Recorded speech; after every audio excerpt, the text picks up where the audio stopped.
In this video, we will talk about incrementality measurement in programmatic advertising. It's a central concept to understanding your ads' effectiveness. So if you are a marketing professional or a product manager working on marketing solutions, I hope you find this helpful. We will talk about what incrementality is and why it's important to measure it, how to measure incrementality through different methods and solutions, and how to design unbiased experiments, but also briefly touch on current trends in the measurement industry and how it might evolve. So what is incrementality and why does it matter? Let's illustrate it with a simple example. Imagine you are running marketing for a hypothetical brand. You've been tracking your sales and they've been relatively flat week over week. Then at some point you start new marketing activities. You launch a paid ads campaign and you also create a promotional video that goes viral on TikTok. Your sales go up and you are happy, but now you're trying to understand what's driving these additional sales. Is it the paid ads, the organic content, some other external factors, or a combination of factors? You can't really tell by just looking at your sales data. And this is where incrementality measurement comes in. It shows you what activities are driving your incremental conversions and by how much. Incrementality is the increase in conversions caused by your ads. In other words, it's a delta between your total conversions and your baseline conversions, which are conversions that would have happened anyways.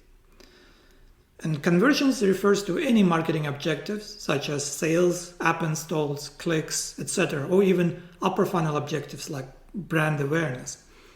The keyword here is caused. It means that if you didn't run your ads, you would not get those conversions. From there, you can calculate incremental lift, which shows by how much your baseline has increased, and incrementality, which is the share of total conversions that are incremental. This can be done at a campaign level, channel level, or even for entire budgets.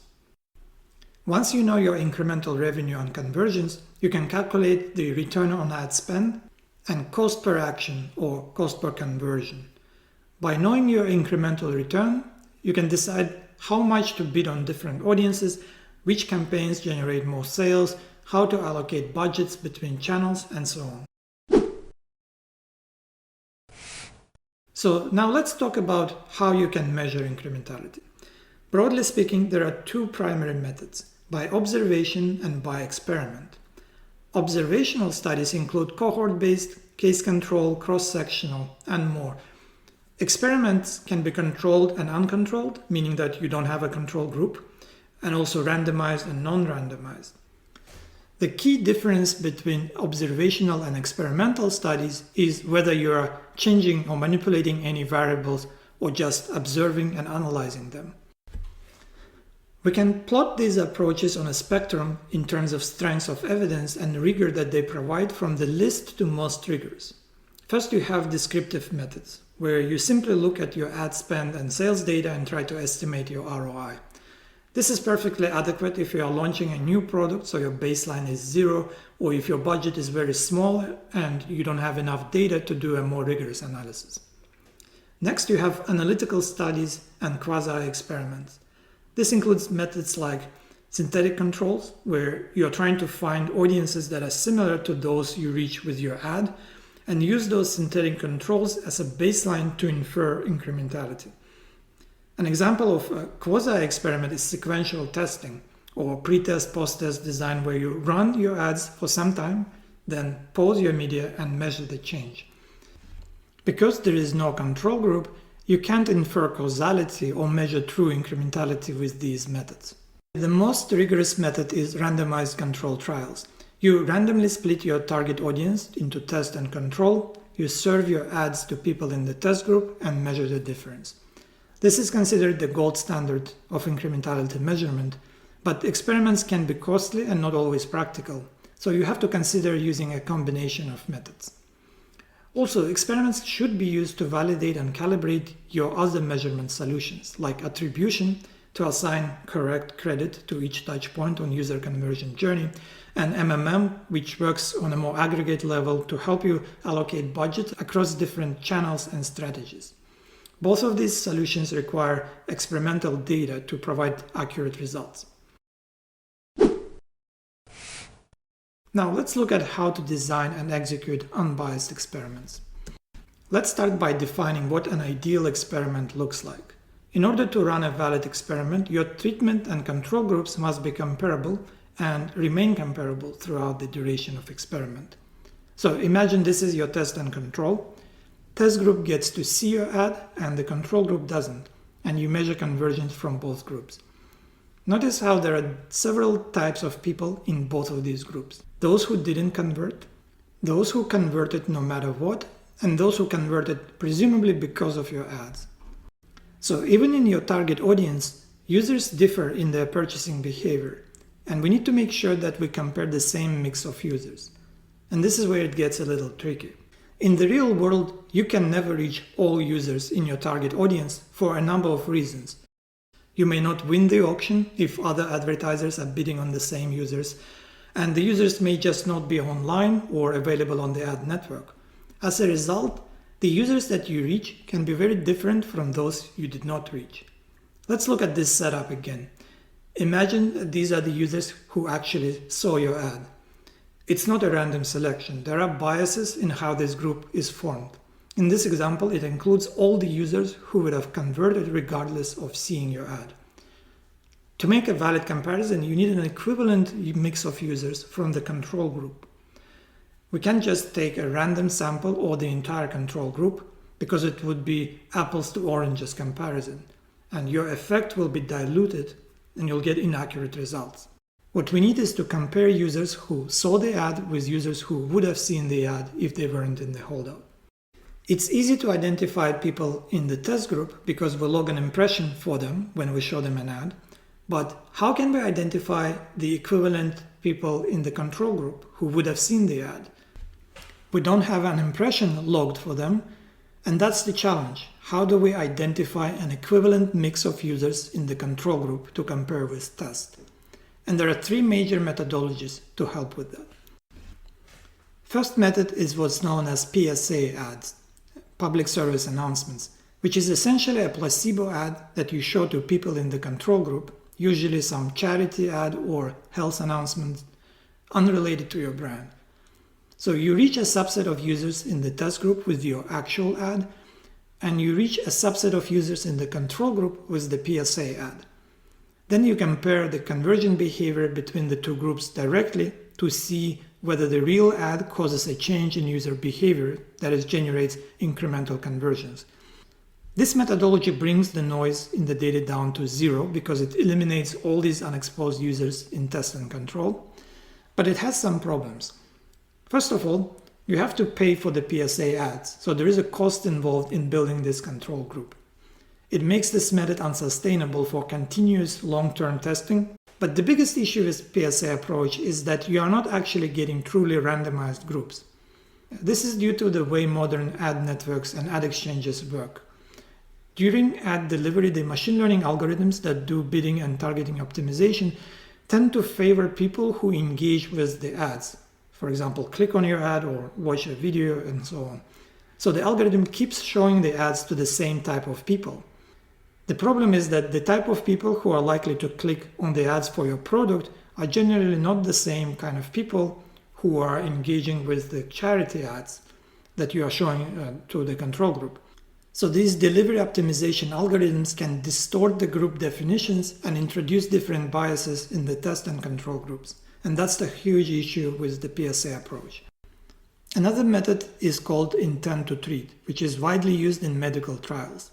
It's also the method used in the Facebook Lift product.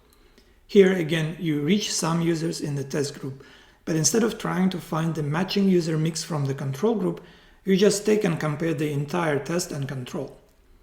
You include all users that were initially assigned to test and control, regardless of whether they eventually received the treatment or not. Thus the name intent to treat. This is also known as once randomized, always analyzed. So all users that were assigned to test and control are included in your analysis. And that's the key benefit of ITT. It's unbiased because it compares alike audiences. But the downside is that you have to deal with a lot of noise from the unexposed users. Take a look at this very simplified view of ad serving in real-time bidding systems. At first, you have your entire target audience, but of course you'll never reach all of them. Some people will just not be online, so you want to exclude them.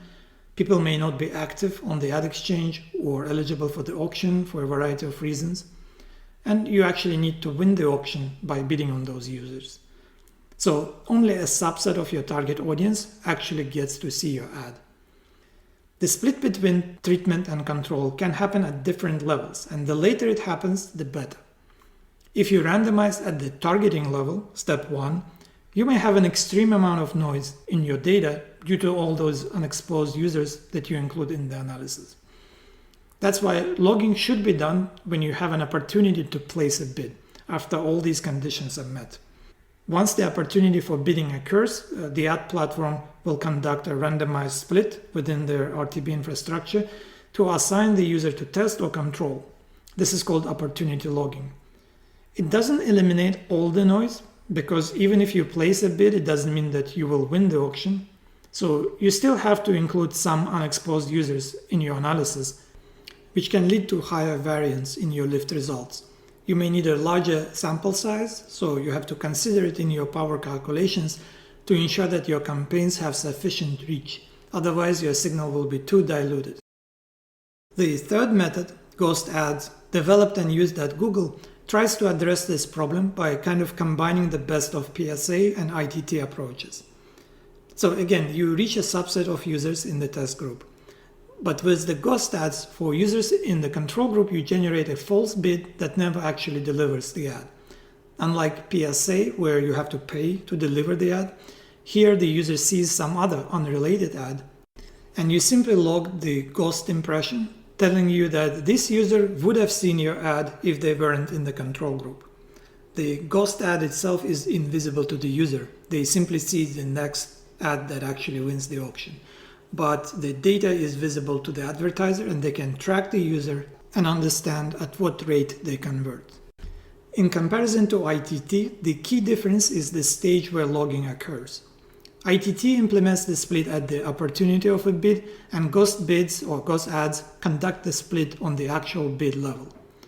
This means that with ghost ads, the auction, pricing, and delivery optimization of an ad happen before the split.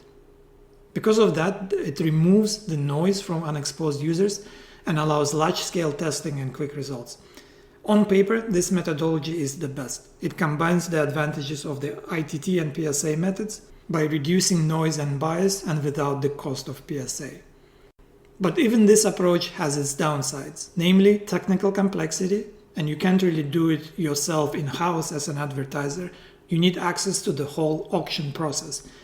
And it's almost impossible to validate that it's working properly, so you have to trust your vendor. So to summarize, there are three major methods for designing incrementality tests: PSA, ITT, and ghost ads. I don't recommend PSA if you can avoid it. It's expensive and can be biased by in-campaign delivery optimization. ITT and ghost ads are both viable, but because they require such a high level of control over the ad delivery process, they are usually embedded in the closed ecosystems like Facebook and Google.